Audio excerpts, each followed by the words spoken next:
वर्षांपासून धरणग्रस्त वसाहत, निशब्द वडील आणि मृत्यूशी झुंज देत असलेली आई सारिका अशी अवस्था झाली आहे खोची नानिवळे येथील अपघातात मृत्यू झालेल्या आदित्यच्या कुटुंबियांची।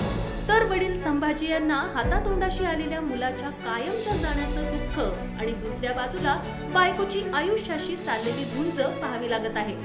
आदित्य जाधव आजारी आईला दवाखान्यात घेऊन जात होता। भेंडवडे येथील ट्रकची दुचाकीला धडक झाली, त्यात आदित्यचा जागीच मृत्यू झाला। सारिका जाधव या गंभीर जखमी झाल्या। भेंडवडे येथे शुक्रवारी भरधाव ट्रकने दुचाकीला जोराची धडक दिल्याने झालेल्या अपघातात दुचाकीवरील आदित्य संभाजी जाधव या तरुणाचा जागीच मृत्यू झालाय, तर आई सारिका गंभीर जखमी झाल्या। सारिका यांच्यावर रुग्णालयात उपचार सुरू आहेत। 22 वर्षीय उमद्या मुलाचा अपघाती मृत्यू झाल्याची बातमी समजल्यापासून वडील संभाजी जाधव निशब्द झाले। आदित्य हा वाणिज्य शाखेच्या पदवीच्या 2ऱ्या वर्गात शिकत होता।